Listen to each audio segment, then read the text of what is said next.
বাংলাদেশ জাতীয়তাবাদী দলের মুন্সিগঞ্জ জেলার সদস্য সচিব হিসেবে আমি ভারপ্রাপ্ত চেয়ারম্যান সাহেবের নির্দেশে এই মুন্সিগঞ্জ জেলা আন্দোলনের 17টা বছর আমি কষ্ট করতেছি। এখন প্রাথমিকভাবে একজনে বলছেন যে দানের শীষে তারে প্রতীক দিছে, এখন পর্যন্ত এটা ফাইনাল না। যদি ফাইনাল চূড়ান্ত হতো তাহলে আমি বিবেচনা করতাম। এখন পর্যন্ত ভারপ্রাপ্ত চেয়ারম্যান 25 তারিখে সে আসতেছে, যদি আইসা আমাদের বলে যে না আপনারা নির্বাচন প্রাথমিকভাবে যারা দেওয়া হয়েছে এইটাই যদি সে মনে করে এটাই সিদ্ধান্ত, তাহলে এই মুন্সিগঞ্জ ও গজারিয়ার সমস্ত নেতা কর্মী যারা আছে তাদের লগে আলোচনার মাধ্যমে চিন্তা ভাবনা করব আমি স্বতন্ত্র করব কি না। এখন পর্যন্ত আমি আশাবাদী যে বাংলাদেশ জাতীয়তাবাদী দলের যে পরিশ্রম 17টা বছর আমি করছি, আপনারা জানেন এমন কোন কাজ আমি ভারপ্রাপ্ত চেয়ারম্যানের নির্দেশে আমি কাজ করছি।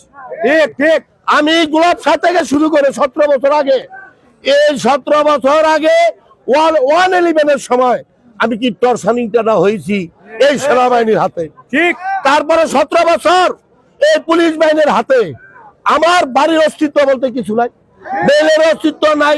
শুধু আমার না, আপনারা জানেন এই মুন্সিগঞ্জ শহরের সদরের জেলার কি গজারিয়া সহ মুন্সিগঞ্জ জেলার এমন কোন মানুষ নাই যে 17 বছর আমি রাজপথে না ছিলাম।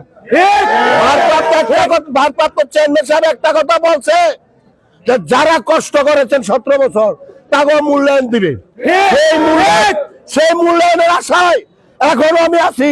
ইনশাল্লাহ ভারপ্রাপ্ত চেয়ারম্যান সাহেব যেই নির্দেশ দিবে আমি এই নির্দেশ মোতাবেক কাজ করব। আপনারা জানেন এই যে বৈষম্য ছাত্র বিরোধী আন্দোলনে যারা এখন নমিনেশন করতেছে, 3টা টন তাদের লাশ আমার সামনে পড়া, 10 দিন না 12 দিন পরে মনে হয় তার বাড়িতে যায় নাই, ঠিক দেখতেও যায় নাই, তারা আজকাল বড় নেতা হয়ে গেছে। আপনারা জনগণ কি কষ্ট না করছেন।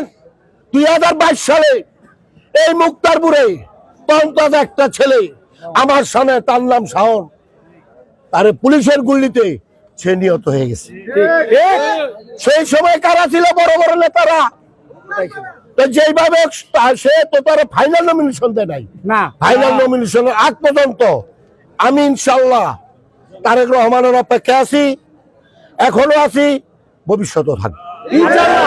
আপনারা জানেন এই যে এলাকা হাইসাব এই আপনার বলে রাজনীতি করছে, এই রাজনীতি করছে। আপনারা কইতে পারবেন যে আমি রাজনীতিতে রাজপথের মধ্যে একটু ঘাটতি আছে?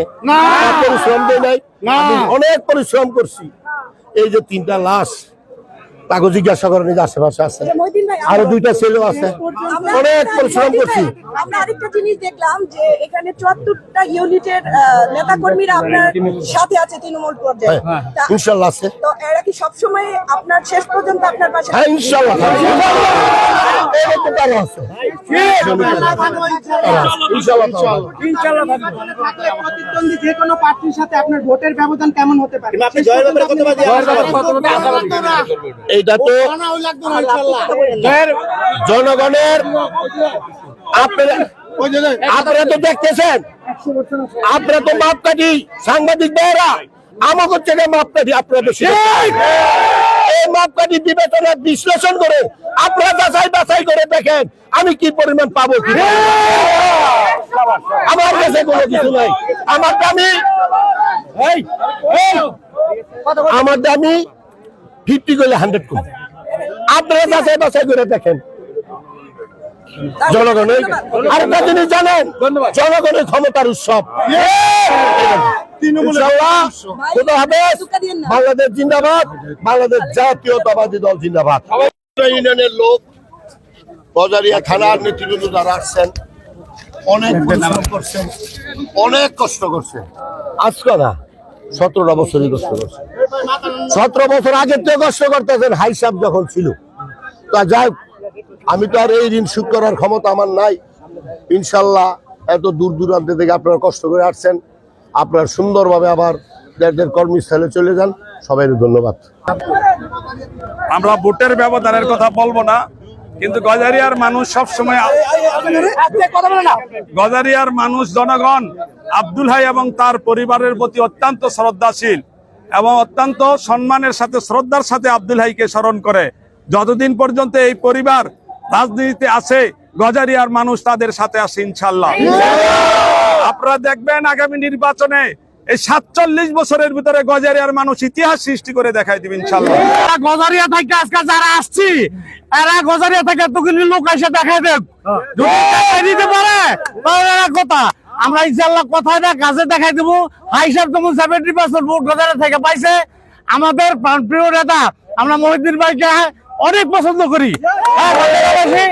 ইনশাল্লাহ আমরা মহিউদ্দিন ভাইকে ওইভাবেই আমরা দেবো ইনশাল্লাহ।